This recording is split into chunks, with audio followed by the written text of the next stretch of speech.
Hey there, everyone, and welcome back to the Brand Bite podcast. I am very, very excited to be welcoming our guest today, Haley Thomas, who is a dynamic business strategist, speaker, podcast host, founder of The Passion Pursuit, and the owner of Camp Climb. With a mission to empower multi-passionate creatives, Haley understands the importance of building businesses that not only thrive financially, but also enrich the lives of their founders. Through her group programs, personalized mentorship, podcast, and events, she equips her clients with the tools and strategies necessary to create businesses rooted in purpose and joy, which I'm very, very excited that we will be talking about today. Now, Haley, I know that you and I met through a networking event. And so when you wanted to come on the show, I was like, yes, yes, yes, please teach us about joy, teach us about dreaming bigger. But before we dive in, I want to know, what was your journey like? How did you get into entrepreneurship in the first place? I always think this question is so funny because the journey is never linear, right? And I look back on mine and I'm like, how did I get here? Like, what is an easy way to summarize this? But really, when I think back to my path, I was always that young woman who had her head in the clouds with these big dreams that seemed wildly unrealistic to everybody around me. But I was thinking, nope, like I'm gonna do it, I'm gonna go for it until I got to the point of being about 17 years old when there's a lot of pressure on, okay, now it's time to get serious and to find a college and pick a major and find out whatever career is going to be yours for the rest of your life and all this pressure to figure it out. Well, my dream at the time was to pursue music, which is wildly different than anything that I ended up doing. And I had a lot of fear around me at the time to choose the safer route. And at the time being 17, I was young. I didn't have the confidence to really back myself up. And I was like, yeah, you're probably right. It's probably more important to make money and to have like the stability and to go down the safe route. And so I did. And I chose a major that was soul sucking. To be completely honest, soul sucking in all the ways. I had put my dream completely on the back burner. And it was then that I realized I I have to look at this as there's got to be more. There's got to be more than this. Like if this is the whole point in life is to have the stability, to have the money, to whatever, like this is success. This is what I'm supposed to be excited about going forward. And I just didn't feel like I was complete. And in that season, I was in college. I ended up going down the network marketing path for a little bit. I know everyone's got their mixed emotions about it, but I will tell you, for me as a broke college kid and having a little extra side money, it made all the difference in the world. But what it did show me as well was entrepreneurship in a way. And at the time, I had not even considered creating something of my own, going down this path. I was very much under the impression that I had to work for somebody else, that that was the only way to success. And so what was amazing about this journey is it opened my mind to the idea of freedom, location freedom, time freedom, financial freedom. And I liked freedom. I liked that there was no cap on what I could do. And so I ended up pursuing that for some time. I took it and ran it like a true business, really grew within that company. But what I will say is what was missing for me was the lack of creative freedom. I realized that while this was a way for me to access this level of freedom and flexibility, it wasn't my own. And I'm a very creative person and in my core. And so I feel like for me, it gave me this opening of like, okay, this is great, but this also isn't it. What if there could be something, some space where women could come into a space and be encouraged and equipped with what they needed to create what they wanted, not just like, here's the business in the box, or here's the 9 to 5, or here's this structure that you have to throw yourself into. I wanted it to be, what is it that brings you joy? What lights you up when you get out of bed in the morning? Can we create something around that? Because when you're in your joy zone, and I know we're going to get into this more, you are unstoppable. It is such a gift to the world when you are in that zone, your zone of genius. And not just for you personally, right? Like, of course, it's good to be in your own joy, but the ripple effect that it has on the people around you, your community, who you work with, your family is it's just, you can't even compare it to anything else. And so I had the idea of the passion pursuit. It came into my mind when I was driving. To be honest, it was like, boom, the passion pursuit. This idea came through. I had no idea what the heck that even meant. I was not familiar with this online space, business coaching. I had no idea. Like I was so naive. I started it as like a Facebook page where it was a blog that I think I posted maybe once every other month because I was so nervous to share what I really wanted to share. But through courage and time, I started putting myself out there, working with some small businesses and just starting to understand what is it that is missing? What is it that is stopping people from really embracing their joy? Because a lot of business owners end up getting in the weeds where they're wearing all these hats, or maybe they get pulled left and right. And then what they started with and their vision that they had in the first place isn't what they're doing currently. And so it was like bringing the joy back in as the foundation for what you were creating, really pursuing your passion. And I started to educate myself. I had amazing mentors over the years and was soaking up everything that I possibly could on how to start and scale a business, but with the mindset and the filter of your joy, your passion, your values, and what mattered most. And so now I say I'm best described as if a business strategist and a life coach had a baby. Because for me, it's like, yes, we can have the perfect strategy, but I want to make sure that it's aligned with the life you actually want to live. And so that's the passion pursuit today. It's one-on-one mentorship, it's events, it's groups, I have a program called the School of Passion. It is all of these different things, but really the mission is to show others what is possible and that you too can create that for yourself. Really love that what it sounds like you do is kind of break down those barriers that entrepreneurs find themselves in, like when they get into the weeds, right? And they started a business thinking, okay, this is going to be my freedom, right? And then they're trapped in the business and they're not experiencing the joy anymore. And it's, the burnout and the frustration. And so I really love this approach that you have then to make it about what you're passionate about. Make it about, like you said, that zone of genius, the zone of joy, so that you're actually kind of reaping, I guess, the benefits of entrepreneurship. Like you actually get to enjoy the freedom because you're enjoying what you're doing as well. So I really, really like this. And I want to know, like when you talk about a zone of joy, right? Because maybe for some people, locating or understanding what joy really means, especially in like a workplace, can be kind of challenging.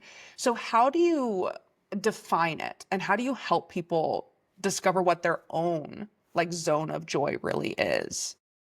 This is always an interesting thing too, because I feel like a lot of entrepreneurs don't leverage all that they already have.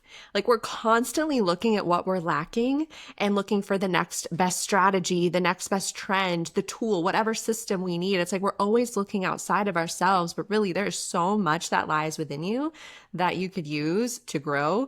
And a lot of it is your skills that you have from previous experiences, the knowledge of which you have from experiences in life. Look at all of your jobs. Like I always say, lay out a timeline of your life and those moments where you learned a lesson or you experienced something or you gained a new skill. But then also aside from just like the wisdom and the skill side, what is it that excites you? Like what did you look forward to? I feel like there's a lot of information in our childhood about that, but even then, like outside, because I think it's very naive to be like, oh yeah, it's always in your childhood. Like whatever you wanted to be as a kid is exactly it. It's like, no, that's not always the case. But there is a lot of information in what were you naturally drawn to. So for me, I was a theater kid. I loved being on the stage. I loved storytelling. I loved giving something to an audience that would help to inspire them. Makes so much sense that now I have a podcast, right? Like that's a huge part of the passion pursuit. And so it's funny because there's information in our past that sometimes we kind of put off to the side because we think it's unrelated, when in fact it's actually not. And so it's just starting to look at it from a different lens of like, what has led you to this point? And if you're having a hard time seeing this, what I personally did in the beginning that was incredibly eye-opening was I asked the people in my life, if I were to give a TED Talk, what do you think I would talk about? And it was really interesting to hear what people would say. Or if I said, if you were to come to me for advice on what was a question you would ask, and to see what people see in you that sometimes you can't always see, it triggers something where you're like, oh, okay, like it opens up your eyes to everything that you've already had all this time. And what people come to find is that you are equipped with way more than you are giving yourself credit. So I'm so curious as you say this now, what were some of the things that people said you would give your TED Talks on? Do you remember the Oh topics? gosh, I'm like trying to think back to that one. I feel like for me, funny enough, it was very much about like pursuing the unrealistic. And at the time, I was like in such a state of fear. Like I was doing things, but I was doing them so scared that there was a block in my own mind that I was actually still doing it. And so people were like, how are you doing this? And I'm like, am I really like, I'm over here shaking in my boots, like thinking I'm not really doing the thing. So I would say it was the dreaming. I had a few people who mentioned empathy. And for me, empathy has always been, in some ways, a little bit more of a burden. It was hard to always feel what everyone was feeling around me.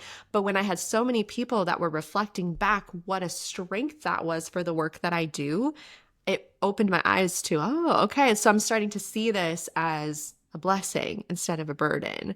Or for me, I took one of the many personality tests or whatever, and there's one called Strength Finders, which I actually think is incredibly valuable. And one of my top five was positivity. And at first, I thought that was a joke. I was like, really? Like, why couldn't I get, I don't know what else there's, like determination or something where I was like, yeah, gritty and, ambitious, or like these power words, right? Like, I got positivity. And I thought that was so boring. Like, isn't everybody positive? And my mom actually was the one to point out, she's like, Haley, you don't realize that in today's world, like the majority are very pessimistic. So the fact that you have the ability to always see the good is a huge benefit to you, to the work you do, to the mission you lead. And I didn't realize that because I was so close to it. And I think that's the thing is when we're so close to what we are naturally good at or we naturally do, we don't see that as a superpower or a strength. And so that's where like community comes in. And when people can reflect back to you what you've had all this time, it can be really powerful. Well, I think it's so important to really emphasize this that like when you are in the weeds, and I think a lot of entrepreneurs are, right? Like especially when you're a solopreneur, like you said, wearing all the hats, like you're not necessarily getting the clearest view, right, of what you're best at and your skills. And I think, I know for me, especially like I'm always focused, like you said, on that like the next thing. Like, okay, like here's my weakness, right? Okay, we need to improve this. Let's fix this tire right before we get back on the road. And I love that what you're saying is essentially like, yo, folks, you've got plenty of spare tires in your car already. You don't have to take it to a shop. Like you've got all these skills that you can leverage, skills that maybe you don't think about, right? Because they do come so naturally to you, or they are so easy, or we just assume, right, that well, everybody has that skill. I feel like like my partner tells me this all the time, where she's like, Hunter, like you put this stuff together so quickly because I do graphic design. And I'm like, well, it just it's just how it goes, right? Like you just know that that's how it goes. And she's like, no, no, people don't just know that that's how it goes. And No, so we I don't. love that, right? We don't. We don't. And so I love that you bring this up because I think it's so important to get that outside perspective when you're feeling stuck. And I think you brought up the fear as well. And fear can be truly paralyzing. And I think in entrepreneurship, while we don't see it a lot online, like fear is a very common feeling that a lot of us will experience at various points during the journey. So thinking of the strengths, right? So you brought up these strengths that you had. You took the strength like personality tests and things like that. How did you then weave those? So when you got kind of the reflection back from the people you spoke to and the quizzes and stuff you took, how did you weave those then into your business, into making your business more joyful and more passion and strength forward? I would say it was really affirming. to be honest. It was really affirming between strength finders. I'm a big fan of human design, Enneagram, all of them. I like all of them. I think anything that can give you more knowledge about who you are is one of the biggest gifts that you can give to yourself and to your growth. Because the more you know, the more trust that you build within yourself to pursue whatever it is that you set your mind to. And so I would say for me, once I started to recognize what I was working with, it started to give me the permission that what I was building and what I was creating didn't have to look like everybody else to be successful. And I think that a lot more people could hear that message in the online space because I feel like there's a lot of things looking the same.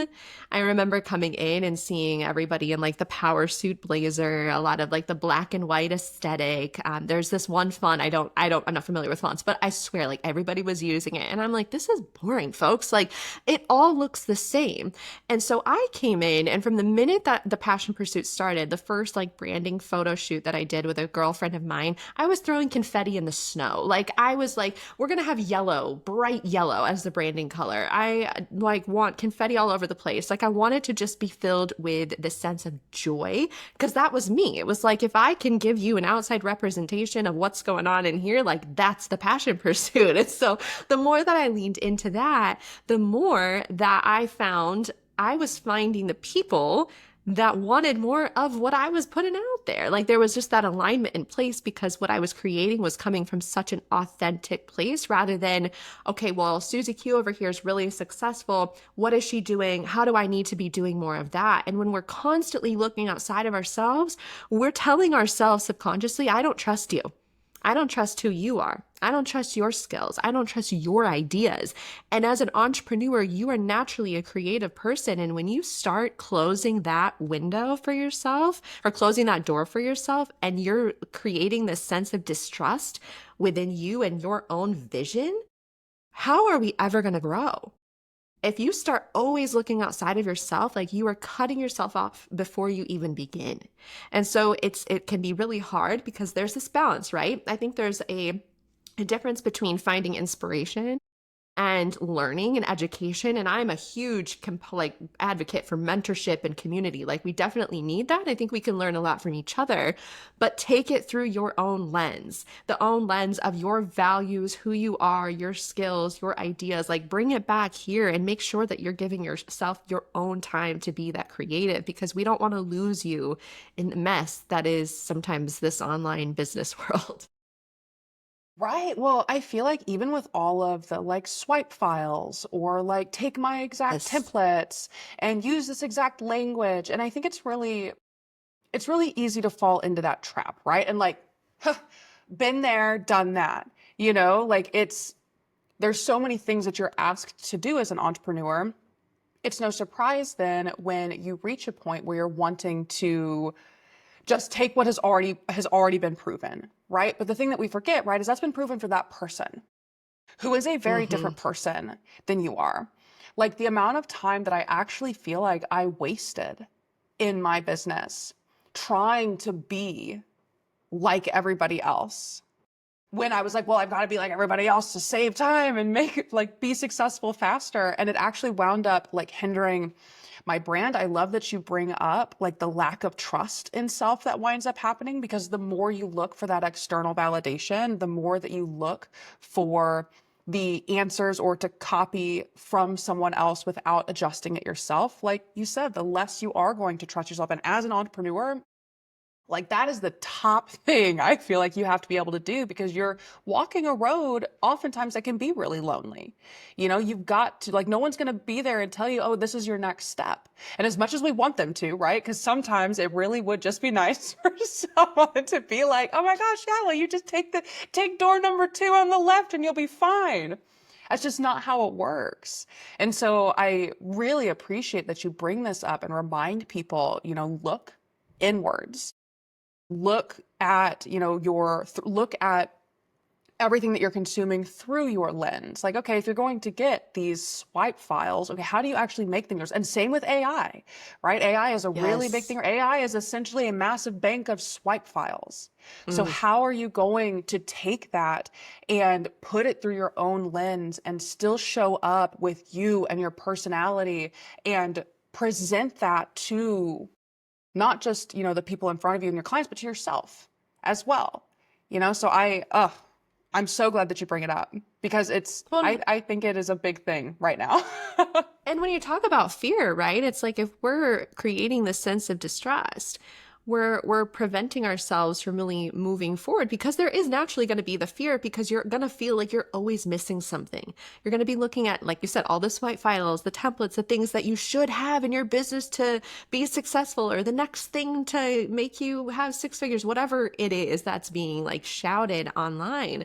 And it's like the more you think you're lacking, you are consistently going to attract that. Like the more you think I'm not enough, I'm not enough, I'm not enough, you are again putting a cap on your ability to think bigger because again, it's not coming from this authentic place. It's not coming from your own internal dreams, ideas. It's for you like almost grasping at like, okay, but if I just try this, if I just do that, and it's like, girlfriend, you're not missing anything. I just want to like emphasize this. It's like there is nothing that you are lacking that will change everything to get you from where you want to go. And I'm saying this coming from being someone who does a lot of strategy work. Because here's the thing, I can create a strategic plan for a client, but if it's not stemming from their own personal agenda, their own personal values, wants, desires, ideas, it does not matter. And that's why sometimes, like, even for me on the business side, on the creative side, like, it would be really easy for me to create a bunch of templates and sell them online. But it's always felt, and now I'm like, I'm literally clicking in my head now why that's felt so weird for me to do for so long. And it's because, again, it's like I'm such a firm believer that there's no such thing as one size fits all, especially in this space. I mean, design as well. It's like there's no such thing. It's like, nope, it's just this. And that's the only thing. It's like, that's not the case. And if someone's telling you there's one way to do business, run. There's never, ever, ever one way. So it's just remembering that piece. It's like you lack nothing. You just got to trust that you have what you need. Right. And that you can figure it out along the way. I think that's the other really Yes. big key too, is like entrepreneurship is not like corporate. There is no specific ladder. And like you talked about when you were in school, right? Like this, you liked the freedom, you liked that there wasn't a cap, you liked that it could go any direction. And I 100% agree. Like that's one of the things that I've loved so much about running my own business is this ability to kind of have this like limitless opportunity. But with that limitless opportunity, right, also comes like a lot of figuring it out as you go. Like you're not going to have all the answers to start. You're not. You will have a lot of skills and look within yourself for those skills, but you will also have to learn. And I think the key is remembering that you have the ability to do that. Like you have the ability to adapt and adjust. You showed that to yourself when you decided to jump into entrepreneurship in the first place. Like that right there is your proof. And just remember that as you're going through your own journey and discovering these things. And remember too, like there are people that can help you, like Haley can help you figure some of these things out. I think that we oftentimes can think we've got to go at it alone, right? Like we think, oh, well, I don't want to talk about this scary thing that's happening in my business, right? I don't want to talk about it. But like even right now for me, like as we're going through the economy that we're experiencing right now, like I have had clients step back from retainers. I am now having to adjust. And the fear comes up. And what's having to happen now is, okay, let's sit down and remember what skills do we have that we know how to leverage. There have been instances where you weren't making money in the business before, like when you didn't start it. So, like, Amen. right? Right. So there's so many things going on. And remember, like you're not alone in this. You're really not. There are people who are walking this journey with you. There are people who are a couple steps ahead of you who can help guide you. And there are people behind you who you can help guide as well. Like that community aspect is so important. And I just really appreciate, Haley, the direction that this conversation is going because I think it's really needed, especially right now, where there is the bombardment of this is how you make. The big one right now is like, make your six figures. This is how you make your six figures. This is how I made seven figures. Steal this exact thing. This is how you do it. Like, I'm in the marketing space, folks. Those are those are strategically designed to get you to purchase them. Like it Literally. is no right, it's no mistake that you are feeling the pull that you're feeling to want to have that thing. Like the marketing space, especially here in like the United States, for example, it's very capitalist, right? Is all about making you feel like you don't have enough. You Hmm. don't have enough, you don't have what you need. And so I love that, Haley, you're bringing up all this, like all these points and these insights that you have so much more than you think you do. You really do. And from like a Yeah, foundational standpoint too, it's like mm, if you are hearing all this messaging about make six figures, make multiple, seven figure, whatever it is, I've actually had clients where when we sit down and we lay out what their dreams actually are, they don't need it. They don't need to be a mm-hmm. multiple six-figure earner. They don't need seven figures. And so they are hearing all this messaging, making them think, I'm not doing enough. I'm lacking. I should want that. It's like, no, no, no. As soon as the should word comes out, we know we're off track. And so it's remembering like, wait a second. Why are you doing this in the first place? Because as Mm, same thing that you brought up from the beginning of like, if we're building a business and it's not rooted in what we're actually wanting to do, what is the point?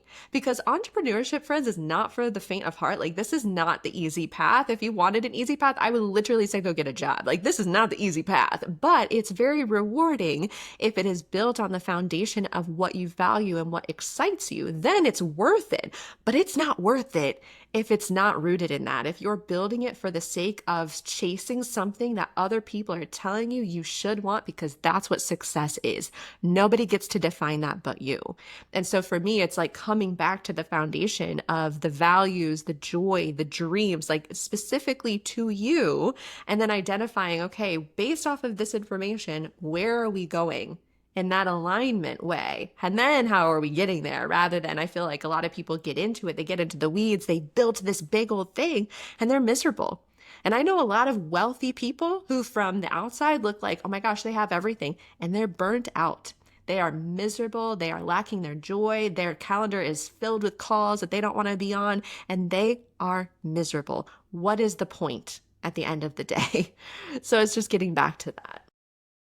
well, yeah, and I really think it's important to again emphasize that your dream is different from everyone else's. And so I want to talk about the dreaming part of it and really helping people step back into that. Because I know when you are bombarded, right, with the messaging that six figures, seven figures, that is success. And that is what you were seeing all the time. That is what your algorithm is throwing up for you.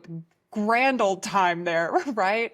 Like, how do you start to break free from that again and really get rooted back in yourself to figure out, no, what is my dream? Like what am I looking for? What does success look like for me? Like how do you help your clients figure that out? You know, it's interesting.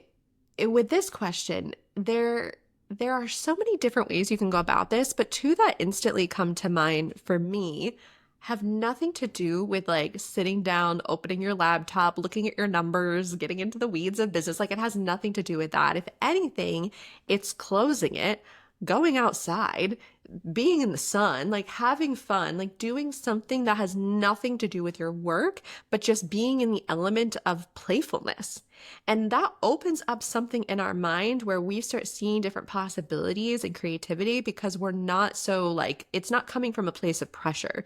If you're sitting down at your desk trying to force yourself, what is it that I want? It's going to feel very overwhelming, very restrictive because you're not giving yourself that permission to just be open, right? And I think sometimes too, when it's coming from a forced place, that's where again we start looking outside of like, well, what should I want rather than like just go outside for a second. So I'd say getting away and doing something fun is a way to just start to tap into this energy of like excitement, possibility, openness, playfulness, joy, and there's a lot of information that comes from that. On the other side, I'm a very visual person. And so for me, I've started to do this every single new year where I create a Pinterest board that gives like the vibes for what I want for the year. And so people make vision boards or they cut out magazines and stuff. I like to do a Pinterest one that I can continue to add to. And it just gets me thinking like, what is the feeling And that's the piece that we're missing sometimes is like we're looking at goals, we're looking at things we want to accomplish, the boxes we want to check, but nobody ever asks or checks in with themselves on like, how is it that you actually want to feel? Because really, bottom line is you want something because of the way it will make you feel or the way you think it will make you feel. So even money, for example, if I were to say, well, I want this amount of money, chances are is because I am craving the sense of freedom, the sense of relief, the sense of like ease, that sense of joy because I'm taken care of, because I have money coming in. And so it's getting back to that feeling. But if you're only looking at it from the checkbox and the goal, we're missing the whole point. And so if I start to look at it from, ooh, I'm actually craving what it is the emotion. It's ease, it's joy, it's that stability. So from there, what can I do now in my day-to-day life that creates more ease, more joy, more stability? And this may sound a little woo-woo, but I'm about kind of blending the woo with the work. But the more that you do what you are craving in terms of the emotions that you think you're going to feel in the future, the more you can tap into that in today, the easier it will be to attract the things that you want when you think you're not going to feel that until you get that thing. Like the fact that we think, oh, I'm not going to feel any ease until I hit this number, that's a lie. That is like the biggest lie that we have fallen into. You can create ease in your life right now. You can create joy in your life right now. And that, my friends, is like the number one hack to manifesting anything that you want is, can you tap into the emotion that you're wanting to live and feel out in the future? Can you tap into that now? Mm.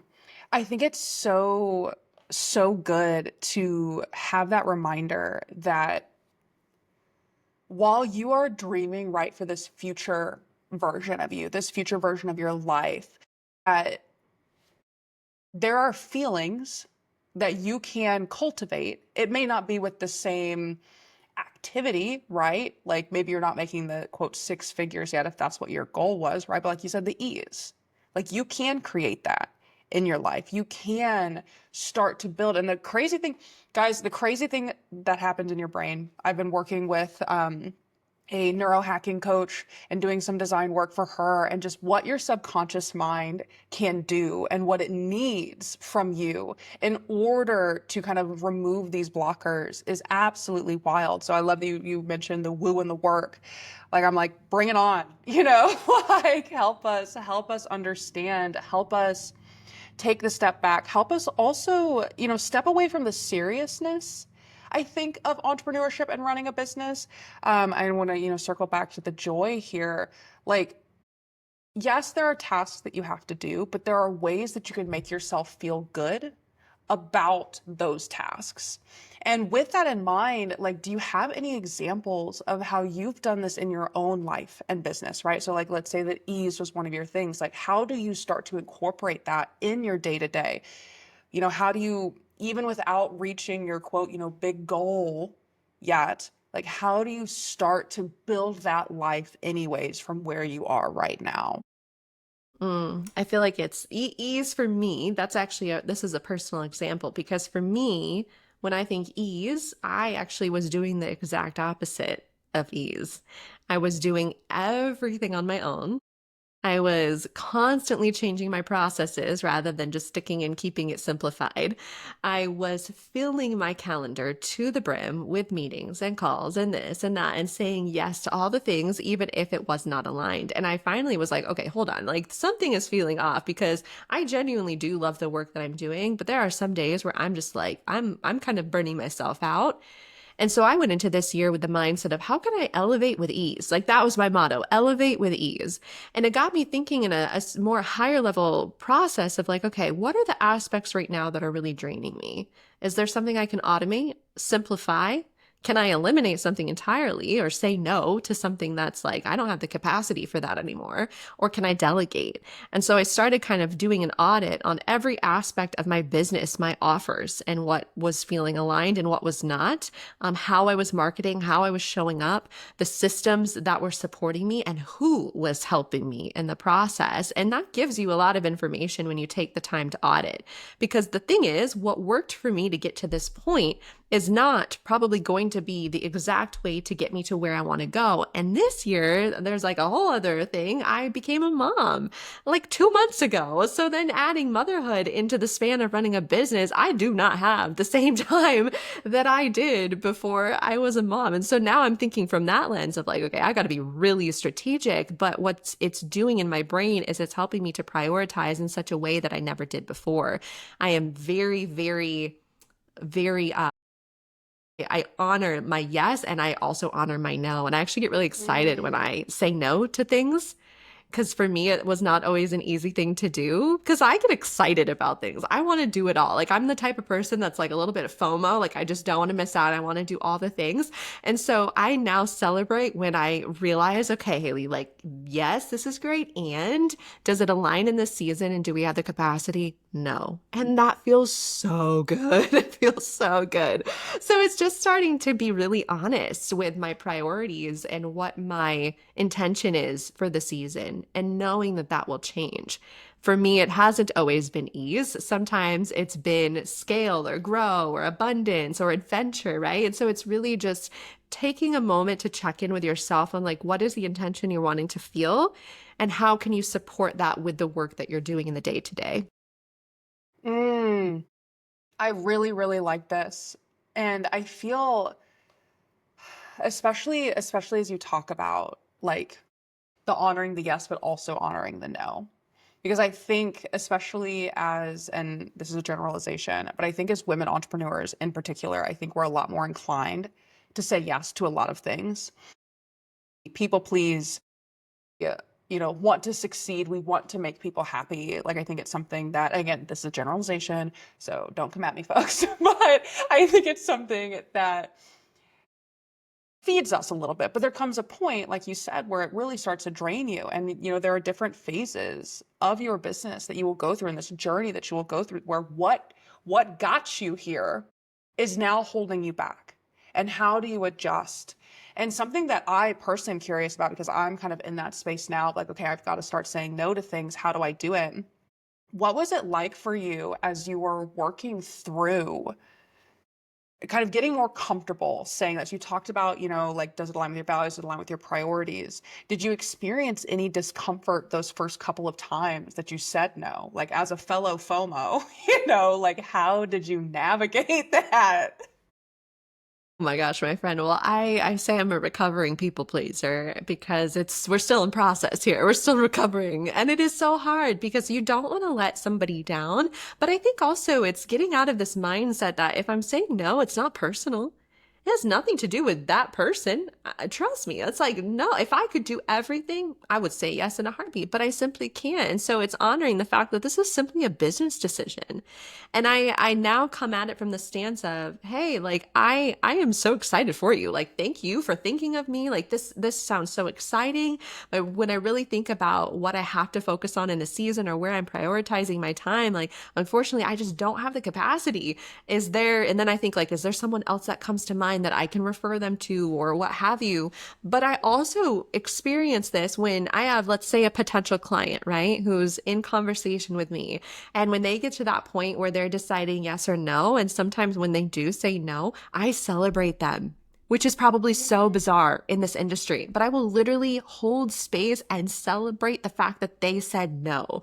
Because if they're honoring that within themselves, that is a huge win for everybody involved. I don't want to work with somebody or like collaborate with somebody who is feeling like a forced yes. I want this to feel so good in your mind, body, and spirit that you are like, I am heck yes for this. I'm ready to go. Like, that's the level that I want us to both be at. And so for me, when I'm saying yes, that's the level I have to be, like a full body, like I'm excited. Like, I simply cannot say no because I am that lit up about it. Like, that's where I'm at right now. Like, we got to have a full body, hell yes. And then if a client is in that same regard and they're going back and forth and they maybe come to decision like it's not the right time, I say, I'm so proud of you. Like, let's honor the fact that this is not aligned in this season. And maybe it will be in the future, but I'm in your corner either way.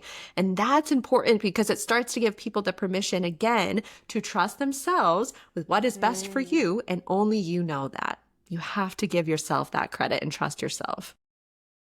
Well, I think it's so powerful that you celebrate that from us. I think it's really easy in entrepreneurship, right, to get very attached to the sale, to get very Yes. attached to the sale and feel like a no is a personal attack on you. And so to have this perspective of like, okay, when I say no, it oftentimes has nothing to do with this other person. It has everything to do with me and where I'm at right now. And so to be able to turn that around and recognize and, like you said, honor and hold space for people who tell you no, and like to really appreciate the no as opposed to dread it, I feel like that within itself is so powerful. So Haley, I have been loving this conversation. I know that we are coming kind of close to time, so I want to ask you one of my favorite questions to ask everyone, and I think you're gonna have a really good answer. If there was one thing that you could change in the entrepreneurial space, what would that thing be? Well, I feel like I'll be honest, there's a lot of things I would change, but the one that comes to mind honestly stems from what we just talked about, and it's this aspect of like communication, community, and relationship. If I could change one thing, it would be that you cannot bypass building a relationship with somebody. The cold DMs that I get on the regular, some who literally, I kid you not, have actually said the wrong name. They have messaged me and called me something else. I'm like, friend, at least look at the profile. Or like before I was a mom, I was constantly getting hit up about things to be a mom. And I'm like, I'm not a mom. Like it's just so bizarre. I'm like, take 5 seconds at least to look if you're going to send me a cold DM. But you cannot bypass the relationship if you are in the space where you are a service provider. It is a necessary aspect. It builds like, know, and trust being the key word.